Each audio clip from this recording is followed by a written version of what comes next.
Halo dan selamat datang kembali. Hari ini tanggal 31 Januari 2026. Coba deh kita jujur sejenak. Sebulan lalu di tanggal 1 Januari, banyak dari kita yang semangat 45 bikin resolusi kan? Semangat banget pastinya. Nah, sekarang gimana kabarnya? Kalau resolusi Anda masih jalan mulus, wah selamat. Tapi kalau udah mulai goyah atau bahkan terlupakan, tenang aja, Anda nggak sendirian. Justru itu. Justru karena itulah kita di sini hari ini. Kita mau bedah cara merancang tahun terbaik kita, tapi bukan dengan motivasi sesaat ya, melainkan dengan strategi dan psikologi yang solid. Kita akan gali pemikiran dari Chris Williamson. Podcaster yang analisisnya tajam banget soal performa dan makna hidup. Tepat. Tepat sekali. Sumber kita ini transkrip wawancara yang padat banget sama dia. Isinya lengkap, mulai dari alasan saintifik kenapa resolusi sering gagal, terus cara menetapkan tujuan yang benar-benar ngubah hidup, sampai ke jebakan psikologis yang sering nggak kita sadari. Oh, yang istilah-istilah itu ya? Iya. Kita bakal ngomongin soal produktivitas dismorfia dan hipotesis hidup yang tertunda. Kedengarannya rumit, tapi sebenarnya relevan banget sama keseharian kita. Betul. Jadi misi kita hari ini adalah nyaring semua ide brilian itu jadi semacam kerangka kerja yang bisa langsung Anda pakai. Tujuannya biar perubahan yang Anda buat tahun ini benar-benar bertahan, nggak cuma jadi kenangan di bulan Januari gitu. Siap? Siap. Mari kita mulai. Oke, kita mulai dari diagnosa masalahnya dulu. Kenapa sih resolusi tahun baru ini tingkat gagalnya tinggi banget? Di sumber kita ada data yang jujur aja cukup nampar ya. 23% orang itu berhenti dari resolusi mereka di minggu pertama Januari. Minggu pertama, serius. Minggu pertama loh, setengahnya nyerah di akhir bulan. Dan yang benar-benar bertahan sampai akhir tahun, itu coba tebak, cuma 9%. 9%. Itu kecil banget. Artinya kan lebih dari 90% dari kita gagal. Jelas ada yang salah dengan pendekatannya. Bukan cuma kurang niat baik. Nah, Williamson membaginya jadi dua kubu pemikiran. Kubu pertama itu yang agak sinis, yang bilang, apa bedanya sih tanggal 31 Desember sama 1 Januari? Kalau mau berubah, ya sekarang aja. Saya kenal beberapa orang yang kayak gitu. Anti resolusi pokoknya. Benar. Terus ada kubu kedua, yang justru suka banget sama adanya momen yang sesuai secara budaya ini. Momen di mana kita semua bareng-bareng ngerasa diizinkan buat nutup satu babak dan mulai yang baru. Oke, jadi ada yang pro dan kontra. Nah, Williamson bilang, dua-duanya adernya. Tapi mereka ketinggalan poin utamanya. Momen pergantian tahun ini berguna bukan karena sihirnya, tapi karena alasan yang sangat praktis. Hidup kita cenderung melambat, ada libur, ada waktu luang. Jadi ini soal kesempatan. Kesempatan yang terstruktur untuk melakukan sesuatu yang biasanya kita lakuin secara acak dan penuh cemas. Tepat. Kita semua kan sering cemas soal masa depan, atau nyeselin masa lalu. Nah, momen akhir tahun ini seolah-olah ngasih kita jadwal resmi buat duduk dan refleksi secara sadar dan terarah. Jadi bukan soal tanggalnya, tapi soal jeda yang diberikannya. Oke, jadi kita punya jeda untuk refleksi. Pertanyaan berikutnya, apa yang harus direfleksiin? Gimana caranya kita menetapkan tujuan yang gak akan masuk ke statistik 91% yang gagal itu? Williamson punya satu pertanyaan sentral yang menurut saya kuat banget. Coba, apa itu? Dia nyaranin kita tanya ke diri sendiri. Apa yang harus terjadi pada akhir tahun 2026 ini agar saat saya lihat ke belakang, saya bisa dengan tulus menganggapnya sebagai sebuah kesuksesan? Dalam itu. Pertanyaan ini maksa kita buat nyaring semua kebisingan, semua hal-hal kecil yang kita pikir harus kita lakuin, dan fokus ke 2-3 hal yang benar-benar fundamental. Dan yang menarik, dari pertanyaan itu muncul sebuah prinsip yang sering banget kita lupain. Untuk ngambil sesuatu yang baru, Anda harus meletakkan sesuatu yang lama. Oh, ini penting. Williamson pakai analogi piring prasmanan. Sederhana tapi kena banget. Kalau Anda ke prasmanan, piring Anda kan kapasitasnya terbatas. Iya, betul. Ngambil semua jenis makanan cuma bakal bikin piring berantakan dan Anda nggak bisa nikmatin apapun. Nah, kapasitas waktu dan energi kita juga sama persis. Jadi, kita nggak bisa cuma nambahin terus daftar to do. Itu resep buat kelelahan dan kegagalan. Persis. Asumsi yang jauh lebih aman dan realistis itu adalah, saya nggak bisa melakukan lebih banyak dari yang saya lakukan sekarang, tapi saya bisa menukar aktivitas. Menukar, bukan menambah. Betul. Jadi kalau resolusi Anda mulai pergi ke gym 3 kali seminggu, itu baru setengah dari persamaan. Itu daftar penambahan. Anda juga harus bikin daftar pengurangan. Nah, ini dia, daftar pengurangan. Apa yang harus saya korbanin buat bisa ke gym? Apa ngurangin 1 jam nonton Netflix tiap malam? Atau waktu kumpul-kumpul yang nggak produktif. Bisa jadi. Tapi secara teori ini masuk akal. Cumpakan prakteknya, ngurangin waktu nongkrong sama teman itu ada konsekuensi sosialnya. Apa Williamson bahas soal itu? Gimana cara navigasi gesekan yang muncul? Pertanyaan bagus, dan itu nyambung ke konsep penting di akhir nanti, yaitu the lonely chapter. Tapi sebelum ke sana, Williamson nekenin kalau kejujuran sama diri sendiri itu harus datang duluan. Dan untuk itu, dia punya beberapa pertanyaan refleksi diri yang, jujur aja, cukup nusuk. Saya suka pertanyaan yang nusuk. Ayo kita bahas. Yang pertama dia sebut pertanyaan orang tua. Bayangin diri Anda di usia 85 tahun. Pertanyaannya bukan apa yang bakal bikin Anda bahagia, tapi kebalikannya. Kebalikannya, maksudnya? Pertanyaannya, bagaimana saya harus menghabiskan hari-hari saya sekarang jika saya ingin membuat diri saya di usia 85 tahun nanti sengsara, penuh penyesalan dan menderita? Wow, itu pertanyaan yang gelap. Tapi saya ngerti tujuannya. Biar kita lihat dengan jelas jalan menuju kehancuran. Tepat. Dan pertanyaan lanjutannya yang lebih tajam adalah, dengan cara apa saya sudah melakukan hal-hal itu sekarang? Ini maksa kita buat jujur. Mungkin nunda pekerjaan penting, kejebak di hubungan yang nggak sehat, atau yang habisin berjam-jam buat scrolling tanpa tujuan. Seringkali kita udah jalan di jalur itu tanpa sadar ya. Betul. Nah, pertanyaan berikutnya ini favorit saya. Dia nyebutnya pertanyaan film. Konsepnya sederhana tapi brilian. Coba bayangin hidup Anda itu sebuah film. Dan Anda karakter utamanya. Apa yang bakal diteriakin sama penonton di bioskop biar Anda lakuin? Aha, saya bisa bayangin. Jangan balik sama dia. Atau ambil kerjaan itu bodoh. Atau berhenti ngeluh dan lakuin sesuatu. Persis. Karena dari perspektif penonton, dari luar, kebenaran itu seringkali kelihatan jelas dan sederhana banget. Kita seringkali terlalu dekat sama masalah kita sendiri ya. Betul, nggak bisa lihat solusi yang udah di depan mata. Pertanyaan ini ngasih kita perspektif orang ketiga yang kita butuhin banget. Dan yang paling menarik dari semua ini, menurut Williamson, jawaban atas pertanyaan-pertanyaan sulit ini sebenarnya udah ada di dalam diri kita. Dia ngutip kalimat yang indah. Jawaban yang Anda cari ada dalam keheningan yang Anda hindari. Keheningan yang kita hindari. Iya, keheningan di sini bukan berarti harus duduk meditasi berjam-jam loh. Bisa jadi pas Anda mandi air panas yang lama, pas nyetir sendirian tanpa nyalain radio, atau pas jalan di treadmill. Momen-momen tanpa distraksi itulah yang bikin intuisi kita bisa ngomong. Oke, jadi kita udah punya tujuan yang lebih jernih, udah jujur sama diri sendiri. Tapi seringkali, semua dorongan buat mencapai tujuan ini malah ngejebak kita dalam siklus yang nggak sehat. Ini bawa kita ke konsep yang disebut hipotesis hidup yang tertunda. Ah, ya. The Deferred Life Hypothesis. Ini kan keyakinan yang mendarah daging, seringkali nggak disadari, kalau hidup kita yang sebenarnya itu belum dimulai. Maksudnya? Bahwa apa yang kita jalanin sekarang ini cuma prolog, cuma pemanasan, sebelum acara utamanya nanti. Nanti kalau udah lulus, nanti kalau udah nikah, nanti kalau udah dapat promosi. Selalu ada nanti. Ini bahaya, karena nanti itu nggak pernah datang, kan? Williamson ngajuin pemikiran radikal. Gimana kalau masalah dalam hidup nggak akan pernah hilang? Itu artinya saya harus mulai hidup sekarang. Masalah itu bukan bug, tapi fitur. Tepat. Dan dorongan buat terus ngejar nanti ini asalnya dari perasaan tidak cukup atau not enoughness. Ini warisan evolusi. Nenek moyang kita yang nggak pernah puas, yang selalu cari lebih, mereka yang bertahan.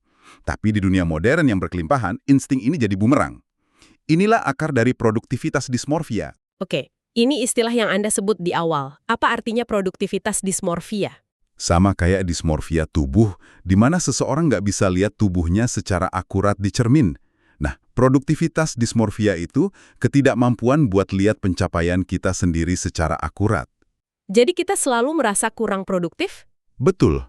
Sebanyak apapun yang kita kerjain, sesukses apapun kita selalu ngerasa ketinggalan. Kita lihat orang lain dan mikir, wow, mereka ngerjain banyak banget.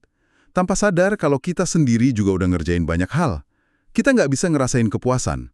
Dan perasaan ini yang bikin kita percaya sama apa yang disebut pelajaran yang tidak dapat diajarkan. Tepat sekali. Ada kebenaran-kebenaran tertentu dalam hidup yang cuma bisa dipelajari lewat pengalaman langsung, sekeras apapun orang lain coba ngasih tahu kita. Contohnya? Misalnya, Anda nggak bisa memperbaiki kekosongan internal dengan penghargaan eksternal. Uang nggak akan nyelesain masalah kebahagiaan Anda. Ketenaran nggak akan memperbaiki masalah kepercayaan diri Anda. Paradoksnya adalah, kita seringkali harus dapetin hal-hal itu dulu buat akhirnya sadar kalau itu semua bukan jawabannya. Tepat. Seperti kata Naval Ravikant yang juga dikutip. Jauh lebih mudah untuk mencapai keinginan material kita daripada melepaskannya. Kita terobsesi buat dapat, tapi begitu dapat, kita sadar itu bukan yang kita cari. Ini ngingetin saya sama perumpamaan indah yang diceritain di sumber kita. Kisah nelayan Meksiko. Boleh saya ceritain? Tentu, silakan. Jadi, ada pengusaha Amerika liburan di desa nelayan kecil di Meksiko. Pagi-pagi dia lihat nelayan lokal baru aja balik, bawa beberapa ekor ikan tuna besar. Pengusaha ini menguji kualitas ikannya terus nanya berapa lama buat nangkepnya. Nelayan itu jawab, nggak lama. Terus pengusaha itu nanya, kenapa nggak melaut lebih lama biar dapat ikan lebih banyak? Nelayan itu bilang, hasil tangkapannya udah lebih dari cukup buat kebutuhan keluarganya. Oke, standar. Pengusaha itu bingung. Terus sisa waktumu buat apa? Nelayan itu senyum. Saya bangun siang, mancing sebentar, main sama anak-anak, tidur siang sama istri, terus malamnya saya ke desa buat minum anggur dan main gitar sama teman-teman. Saya punya kehidupan yang penuh dan sibuk. Disinilah ceritanya jadi menarik. Betul. Pengusaha itu nyela. Dengar, saya lulusan Harvard. Saya bisa bantu kamu. Kamu harus mulai mancing lebih lama. Ikan ekstranya bisa dijual. Dari untungnya beli perahu lebih besar. Oh, mulai ngasih nasihat bisnis? Iya, dengan perahu lebih besar, kamu bisa dapat ikan lebih banyak lagi, beli lebih banyak perahu, sampai punya armada sendiri. Nanti buka pabrik pengalengan sendiri. Kamu harus ninggalin desa ini, pindah ke Mexico City, terus ke LA, akhirnya New York buat jalanin perusahaanmu yang besar.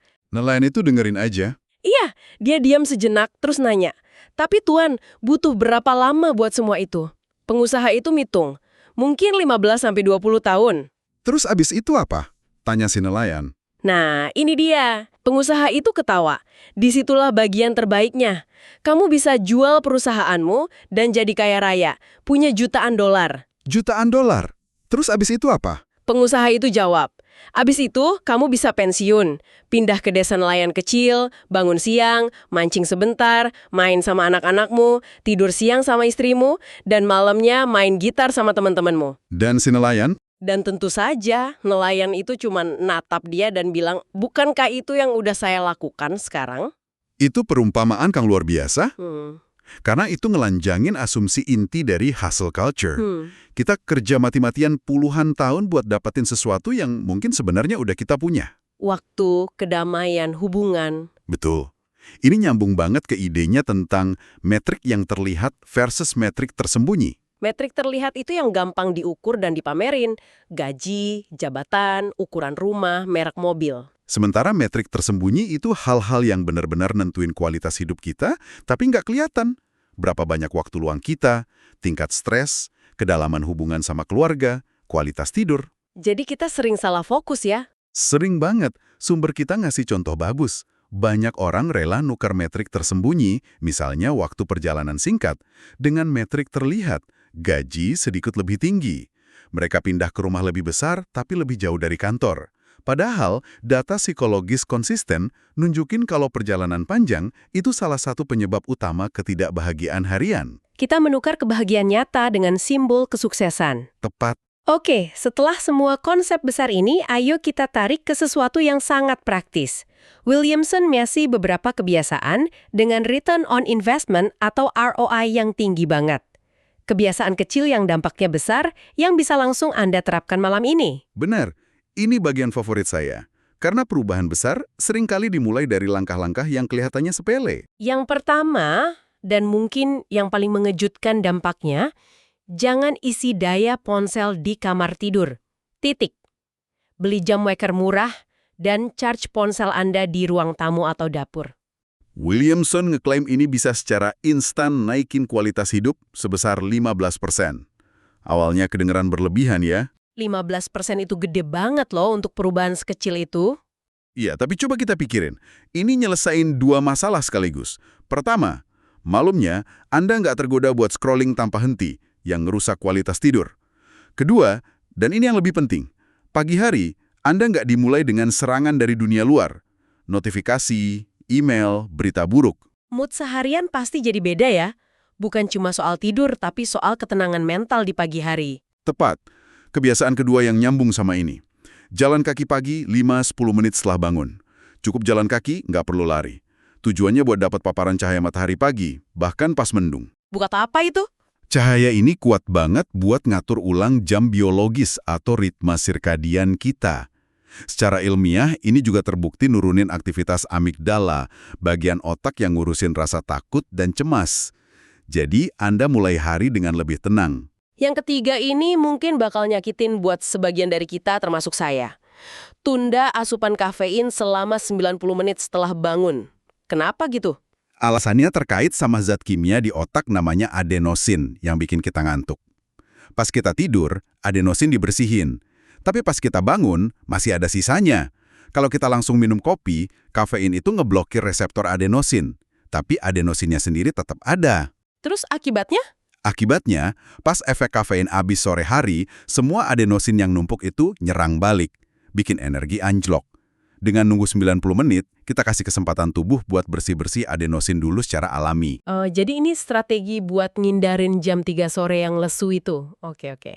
Dan yang terakhir, ini aturan emas buat konsistensi.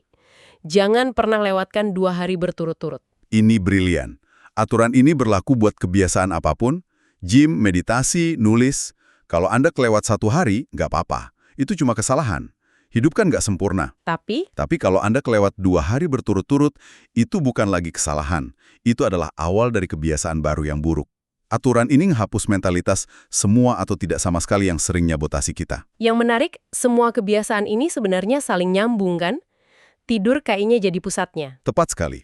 Williamson nyebut tidur itu domino pertama. Kalau Anda bisa benerin tidur Anda, dengan ngeluarin ponsel dari kamar, nunda kafein, Anda bakal bangun dengan lebih banyak energi dan kemauan atau willpower. Dan dengan kemauan lebih, hal lain jadi lebih gampang. Betul. Jadi lebih gampang buat makan sehat dan olahraga. Jadi, daripada coba benerin semuanya sekaligus, fokus aja sama domino pertama itu. Tidur. Tapi saat kita mulai nerapin semua ini, bangun pagi buat jalan, nolak ajakan ngopi pagi, tidur lebih awal, kita kan secara nggak sadar mulai ngejauh dari ritme orang-orang di sekitar kita. Nah, Dan ini bawa kita ke sebuah konsekuensi yang jujur aja agak menakutkan, yang juga dibahas Williamson. benar. Ini pemikiran penutup yang penting banget dan sering diabaikan. Dia menyebutnya the lonely chapter, atau babak yang sepi. Apa maksudnya babak yang sepi? Ini adalah sebuah fase transisi yang nggak bisa dihindari dalam perjalanan pertumbuhan. Fase di mana Anda udah terlalu banyak berubah buat ngerasa nyambung sama teman-teman lama, tapi Anda belum cukup berkembang buat nemuin lingkungan pertemanan yang baru. Anda di tengah-tengah. Pertumbuhan pribadi menciptakan gesekan sosial. Persis. Bisa kasih contohnya? Tentu, saat Anda mutusin berhenti minum alkohol, teman-teman minum Anda mungkin bakal ngejek. Saat Anda mulai rutin ke gym dan ngomongin nutrisi, obrolan Anda mungkin nggak nyambung lagi sama teman-teman yang hobinya main game sampai malam. Anda mulai beroperasi di frekuensi yang beda. Williamson negasin kalau ini bukan sebuah bug atau kesalahan, tapi sebuah fitur dari pertumbuhan itu sendiri. Benar, rasa nggak nyaman, gesekan, dan kesepian ini adalah bagian tak terpisahkan dari perjalanan. Bukan tanda Anda salah jalan, tapi justru tanda bahwa Anda lagi bergerak maju. Itu harga yang harus dibayar. Persis, itu harga untuk evolusi diri. Dan ini membawa kita pada pertanyaan terakhir yang ingin kami tinggalkan untuk Anda renungkan. Sebuah pertanyaan yang mungkin lebih penting dari semua teknik dan strategi yang udah kita bahas. Apa itu? Apakah Anda siap untuk melewati babak yang sepi itu demi menjadi versi diri yang benar-benar Anda inginkan?